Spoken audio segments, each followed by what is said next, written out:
Good morning student of भारतीय public school 5th class Hindi chapter 3।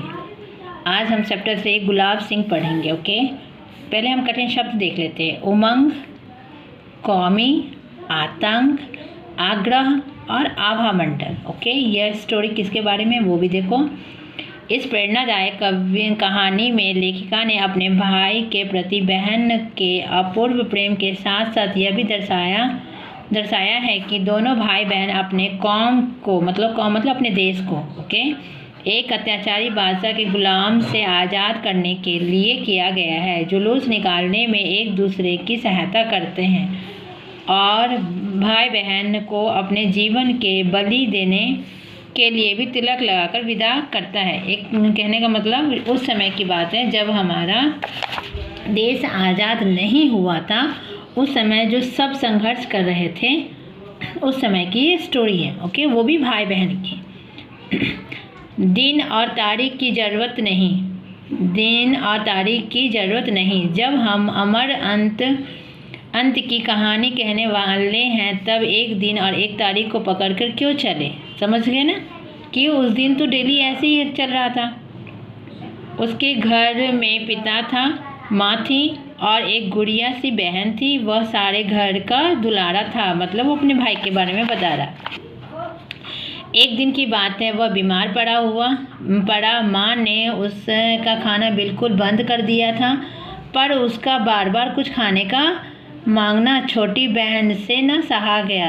दो छोटे भाई बहन जो होते हैं उसके साथ तो इतना प्रेम हो ही जाता है ना। वह चुपके से गुड़ और चने चुरा लाई और खिला दी अपने भाई को। जब छोटा भाई आपसे कुछ मांगता है तो हम लोग क्या करते हैं, आप लोग क्या करते हो कि चुपचाप मम्मी से छुपा के उसको दे देते हो। तो ये क्या है, ये प्रेम है, भाई का प्रेम है। ओके, बहन का प्रेम है। ठीक है। उसके बाद भाई को बुखार चढ़ गया। अब उसको खिलाने के कारण क्या हो गया, खिलाने के कारण ऐसा नहीं है, वैसे ही बुखार चढ़ गया गुड़ खाने के कारण। वह तो खिला ही चुकी थी। अपने भाई के संतोष के लिए वह माँ बाप का गुस्सा भी सहने को तैयार थी। मतलब इतना था कि मैं मम्मी को बोल दूँगा तो भी मम्मी तो मुझे डांटेगी, कोई बात नहीं, मैं डांट खा लूँगी। ठीक है।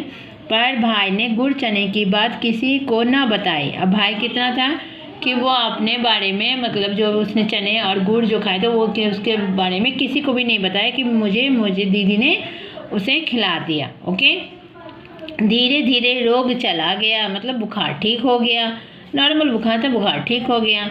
पर भाई के मन में बहन के प्रेम की छाप छट गई। मतलब इतना हो गया कि देखो मेरी बहन ने चुपचाप मम्मी से छुपा के मेरे लिए चना और गुड़ भी ले आया। भले ही मम्मी उसको डांटेगी तो भी उसने क्या किया, गुड़ और चना मुझे खिला दिया। डांट का डर भी नहीं था।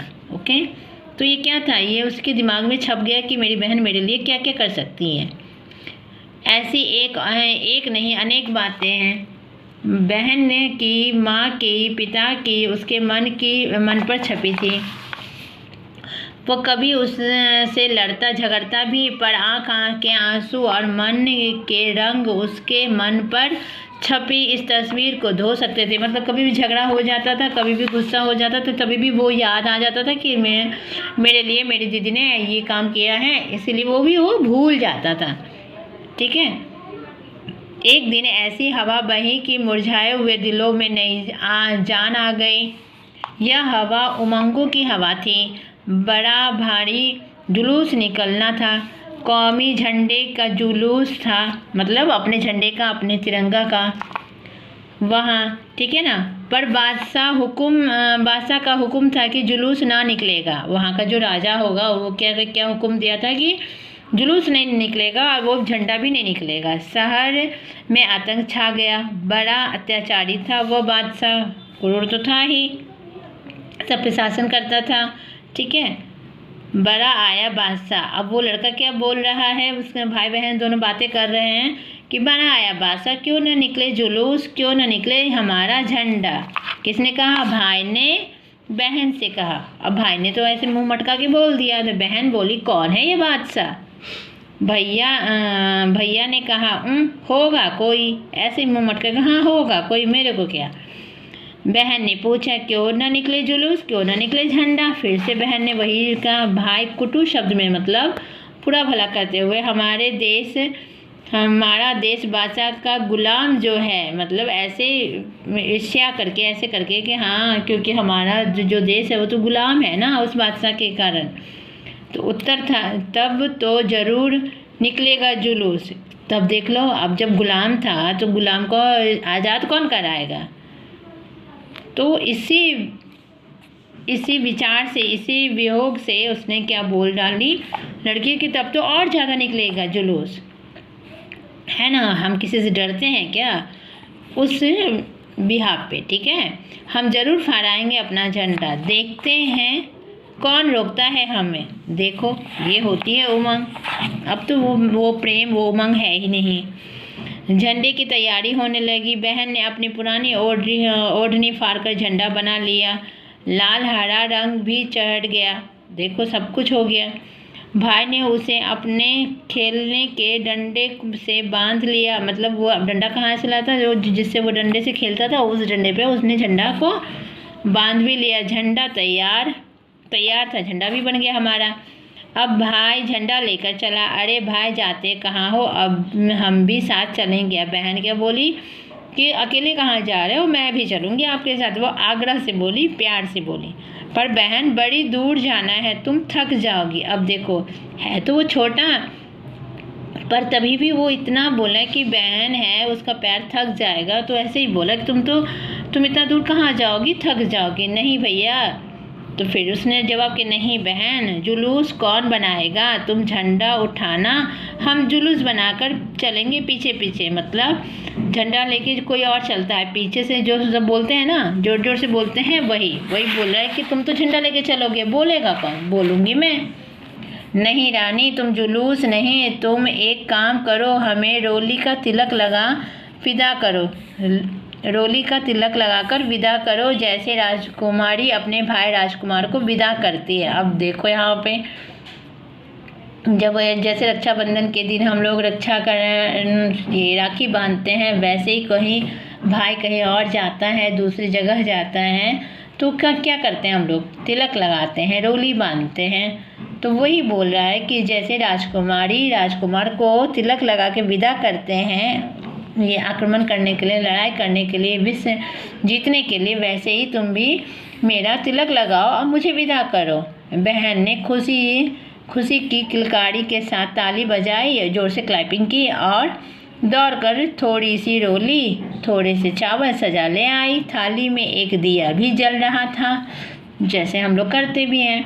भाई की आरती उतारनी थी। मुंह के चारों तरफ घूमती थाली एक आभा मंडल बनने लगी। मतलब वो दृश्य बताया गया है कि वो दृश्य कैसा होता है, आप खुद सोचो, आप खुद ही इमेजिन करो। जब आपकी बहन रक्षाबंधन के दिन जब आपकी दिया लगा के दीप जलाती है, आपकी आरती उतारती है, तो वो क्या होता है, वो मोमेंट क्या होता है, वही मोमेंट है यहाँ पे, ठीक है ना।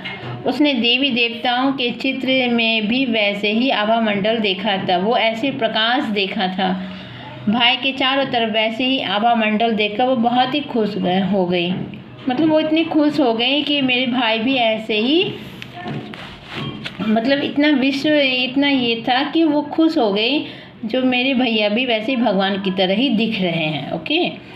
बहन ने भाई के माथे पर तिलक लगाया, चावल बिखराया, जैसे हम लोग पूजा करते हैं। तब भाई ने बहन के पैर भी छुए, जो हमारी परंपरा भी है, और विदा ली। फिर विदा ली, जाने लगे। बहन ने भाई के सिर पर हाथ फेरा और बलैया ली। जो हम लोग बलैया नहीं लेते हैं, वैसे ऐसे नहीं करते, ऐसे करके वो बलैया ली। ओके। अब वह झंडा लेकर चला। बहन दरवाजे पर खड़ी देखती रह गई। कहानी की राजकुमारी इसी तरह विदा होती है, ठीक है ना। राजकुमारी इसी तरह विदा होती है, मतलब विदा करती है। वह झंडे लहराते हुए ले जाते हुए भाई को दूर तक देखती रही। वो बहुत दूर तक, जब तक वो पूरी गली न ख़त्म हुई तब तक वो देखती रही। कुछ देर जाने के बाद बादशाह के सिपाही ने झंडे वाले को रोका, वह ना रुका। झंडे वाले को रोका। झंडा कौन लेके जा रहा था, उसका भाई लेके जा रहा था। तो वो रोका, पर वो नहीं रुका। बादशाह ने सिपाहियों ने गोली चला दी। गोली चलाने का आदेश आया होगा तो चला दी। वह गिरा। कौन गिरा? उसका भाई गिर गया। झंडा ना गिरा, वो झंडा नहीं गिरने दिया, क्योंकि झंडा किसका था? हमारा था, तिरंगा था। वह उसके हाथों में थमा। गोली चलते देख कोई उसके पास ना आया, सब डर गए। कौन आएगा? कोई नहीं आएगा, तो सब डर गए। बहन ने भाई को गिरते देखा, वह दौड़ पड़ी। उसने देख लिया था कि भाई को गोली लगे, वो दौड़ के चली गई। भाई खून से लथपथ पड़ा था। वह पुकारती रही, भैया भैया, भाई के प्राण मानो। वह अमृतवाणी सुनकर लौट पड़े। वो मरने लगा था, तभी अचानक उसने सुना कि मेरी बहन दौड़ के पीछे से भैया भैया बोल रही है। तो वो फिर जाग गया, कहने के मतलब फिर से प्राण आ गया। वो उठ खड़ा हुआ। वह बोला, तू आ गई, यह झंडा ले। मतलब तू आ गई, अब ये झंडा ले ले। ठीक है, मैंने झंडा को नहीं गिरने दिया, यह झंडा ले ले। ये क्या है? ये देश प्रेम है। ठीक है। बहन ने झंडा थाम लिया, बहन ने भी नहीं गिरने दिया। भाई चला गया। बहुत रोई, पर झंडा हाथ में उठाए रही। मतलब रोती रह गई। चला गया मतलब क्या हो गया? मर गया। ओके। वह रोती रह गई, पर झंडे को गिरने नहीं दिया। बादशाह ने सिपाही मानो गढ़ जीत चले गए। मतलब उसको ये लगा, हाँ, कि मैंने गोली चला दी, मैंने तो बहुत बड़ा काम कर डाला, और वो चले गए। लोग भाग गए, सारे भाग गए। भाई गोली चल गई तो सबके सब भाग जाते ही हैं। उन्होंने भाई के देह उठाए, आगे आगे झंडा लिए बहन चलने लगी। बादशाह का हुक्म था, जुलूस नहीं निकलेगा। जुलूस निकला। देखो क्या था? बादशाह का हुक्म क्या था? जुलूस नहीं निकला, पर भाई ने जुलूस निकाला। झंडा नहीं निकलेगा, भाई ने झंडा भी निकाला, और बड़े शान से निकला। मतलब अपने जान की बाजी लगा के भी उसने झंडा निकाला, उसने जुलूस निकाला, और बड़े शान से निकला। वो किसी से नहीं डरता था। वह बालक कौन था? वह बालक था गुलाब सिंह, जो अपनी सुगंध बिखेर के चला गया। ये क्या था? आज़ादी के बारे में था, कि आज़ादी के टाइम की एक स्टोरी बताई गई। तो उस समय भी छोटे बड़े सबके हृदय में यही था कि हम कैसे आज़ाद होंगे, हम इस गुलामी से कैसे आज़ाद होंगे। वो हर बच्चों में था, बड़े ने बूढ़े ने, हर बच्चे में था। तो वही दिल दर्शाया गया है इस स्टोरी में। ठीक है ना। इसके राइटर कौन है? लेखक कौन है? सुभद्रा कुमारी चौहान। ओके, ये आप कर लेना। इसमें वैसे बैक एक्सरसाइज कुछ ऐसा है नहीं, टिक द करेक्ट आंसर है। ठीक है ना। 3 ही है, कर लेते हैं हम लोग। बहन ने भाई को चोरी से गुड़ और चने खिला दी, क्योंकि क्या था? उसके तो सभी कारण थे। बीमार के कारण माँ ने उसे खाना नहीं दिया, तो यहाँ पे सभी का होगा। ओके। चौथा, कौन सा कथन सही है? सही कौन सा कथन है? अब देखो यहाँ पे क्या है। बहन ने अपनी ओढ़नी फाड़कर झंडा बनाई, ये क्या था? सत्य कथन था। तीसरा क्या है? यहाँ पे देखो यहाँ पे क्या क्वेश्चन? बादशाह ने सिपाहियों की गोली लगने पर क्या हुआ? भाई की मृत्यु तब हुई। कब हुई? जब उसने बहन के हाथ में झंडा थमा दिया। मतलब झंडा को गिरने नहीं दिया, और उसने थमा दिया, तभी उसकी मृत्यु हुई।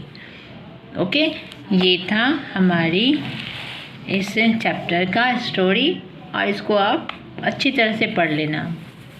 ओके।